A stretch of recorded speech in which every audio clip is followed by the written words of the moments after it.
September 24th, 1971, a quiet Friday night in Portland, Maine, and 16-year-old Kathy Marie Moulton simply vanished into the darkness, leaving behind nothing but questions. September 24th, 1971, was the last day anyone saw 16-year-old Kathy Marie Moulton. That evening, Kathy planned to attend a dance in her hometown of Portland, Maine. She asked her father to drop her off on Cumberland Avenue.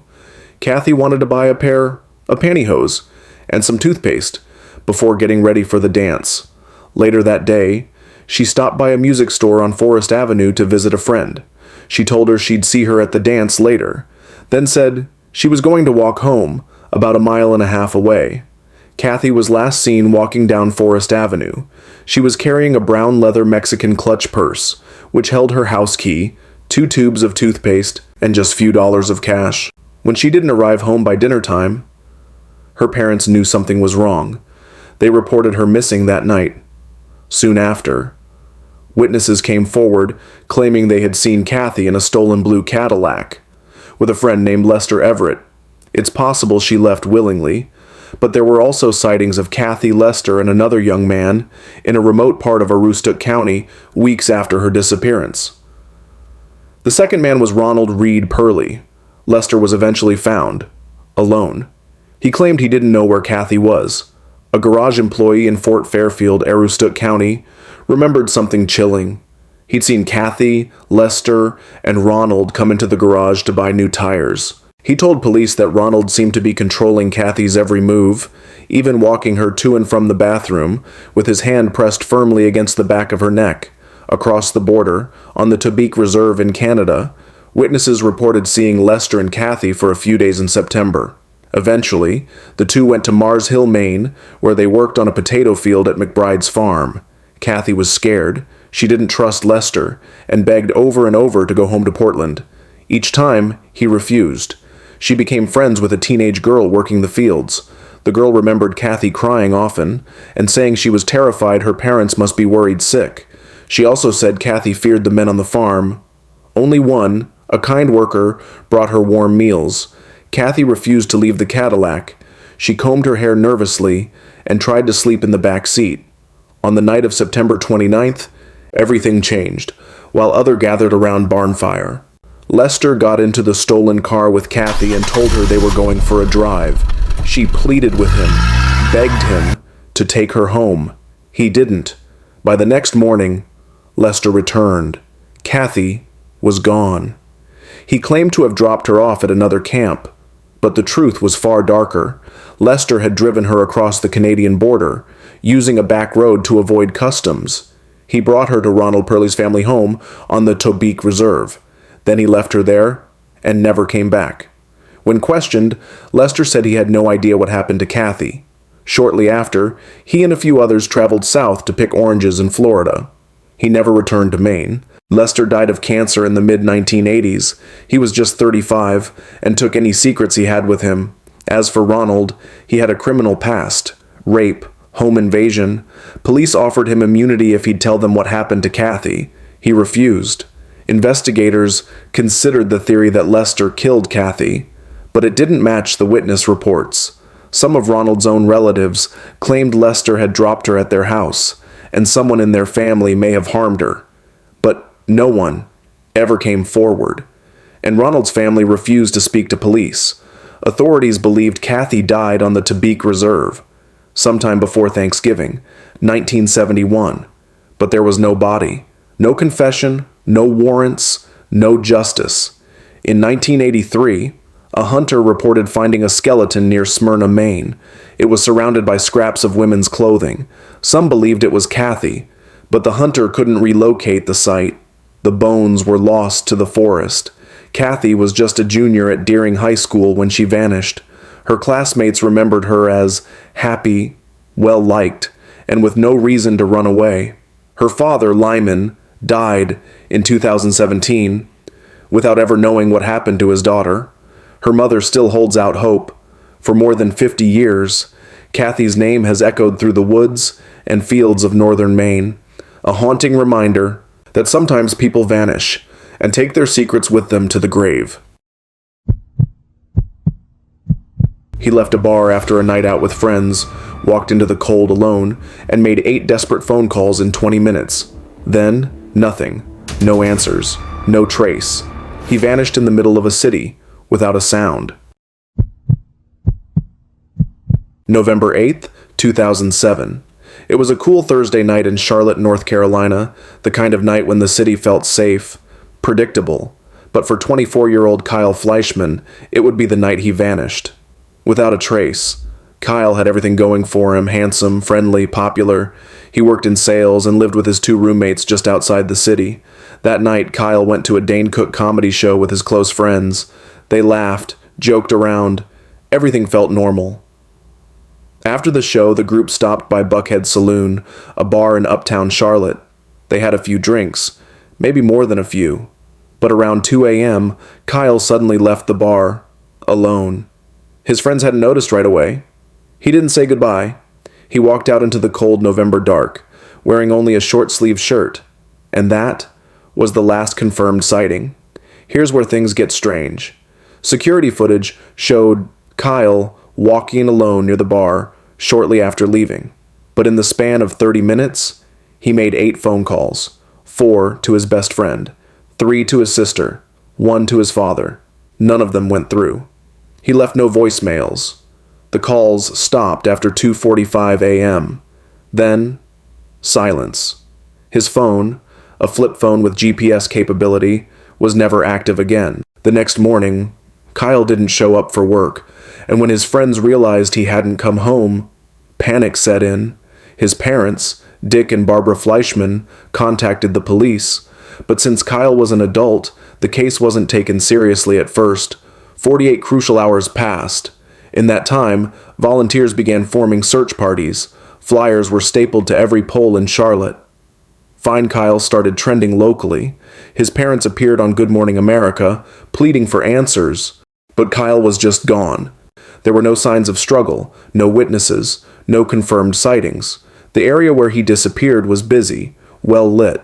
Cameras covered most of the blocks. And still, nothing. One theory suggested Kyle had been mugged. He was in a sketchy part of town by then. Disoriented, drunk, cold. But there was no activity on his credit cards, no money withdrawn. Another theory, he had suffered hypothermia, wandered into a construction site or alley, and died there. But cadaver dogs searched the entire area. No scent, no body, no jacket. And then, a witness came forward. A homeless man claimed he saw Kyle walking that night, alone, looking confused, heading toward a parking deck near College Street. He remembered Kyle, because he looked out of place, but again, that lead went nowhere. As the years passed, the hope began to dim. Kyle's family never stopped searching. His mother once said, "There's not a day that passes where I don't hear his voice in my head. It's like he just disappeared between steps." In 2019, over a decade after Kyle vanished, his case was still open, but with no new evidence. The Charlotte-Mecklenburg police have never closed it. No crime scene, no suspects, no closure. Kyle Fleischmann's case stands as one of the most unsettling modern disappearances, surrounded by people, moments from safety, and yet, he vanished into the night, a city full of light, a crowd full of strangers, and not a single one saw where he went. She arrived at her college campus ready to start a new life, but within minutes of stepping out of a cab, she was gone. No screams, no struggle, just silence, and a yellow convertible waiting in the dark. June 1st, 1948, started like any other summer day in Texas, but for 21-year-old Mary Virginia Carpenter, it would be the last day anyone ever saw her. Mary was from Texarkana, smart, focused, kind. She had big plans for her future. That Tuesday, she boarded a train bound for Denton, about 6 hours away. She was headed to Texas Women's University, where she had recently re-enrolled, planning to finish her education, and start a new career as a laboratory technician. Mary had first attended the university in 1945, but took time off to care for her ill mother and save money. Now, in the summer of 1948, She was ready to return. When she arrived at the station in Denton, she took a taxi to the campus. Her driver, Edgar Ray Zachary, would be the last confirmed person to see her alive. He dropped her off in front of Brackenridge Hall around 9:30 p.m. Mary handed him $1 and a baggage claim ticket, asking him to pick up her trunk the next day. As she stepped out of the cab, Edgar watched her walk over to two young men standing near a yellow convertible, possibly a Pontiac. One of the men was tall, the other, stockier. Mary seemed to recognize them. She walked up, smiling, talking, like they were friends. Edgar didn't think twice. He drove away, but that was it. Mary never checked into her dorm. She was never seen again. In the days that followed, theories began to swirl. Some of Mary's old boyfriends claimed she was emotionally impulsive, that she might have run off with a lover, but her family knew better. Mary was extremely close to them. She had just ended an engagement a few weeks earlier, but had made no plans to leave her life behind. And she was excited to start school again. That wasn't someone planning to vanish. Police began investigating. First, they looked at her ex-fiancé, Kenny Branham. He passed polygraph tests. He was also the first person to report Mary missing, not her parents. That alone made his involvement unlikely.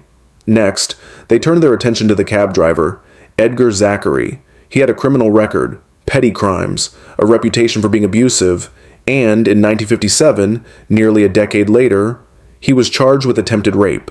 Though the charge was dropped, after the victim refused to testify, his wife at the time gave him an alibi, said he was home by 10 p.m.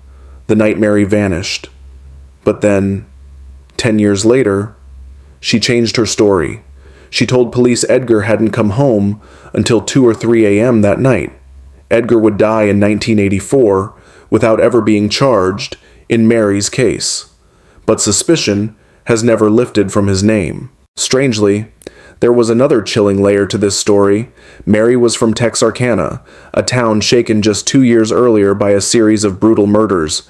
5 people were killed in lovers' lanes, all around Mary's age. The killer was never caught.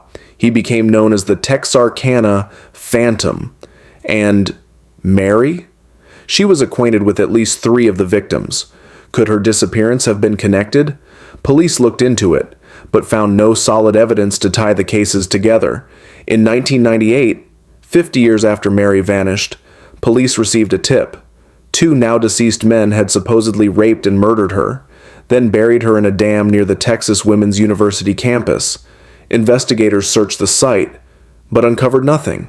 Over the decades, there have been sightings, rumors, whispers, but no evidence, no body, no answers. Mary was an only child. Her parents passed away, never knowing what happened to their daughter. Only her 3 cousins remain, still holding out hope that one day the truth might finally surface. More than 75 years have passed, but the name Mary Virginia Carpenter still lingers in the air around Denton, a reminder that not all missing persons become headlines. Some just vanish, and the silence they leave behind becomes louder with every passing year. 3 young lives, 3 vanishings that left behind nothing but silence and questions. Kathy Marie Moulton, Mary Virginia Carpenter, and the mystery still to come. All of them gone, without a trace, no justice, no answers, just shadows in the past, and families still waiting. If you want to hear more real stories like these, subscribe, because some of the darkest disappearances are the ones you've never heard of. ***.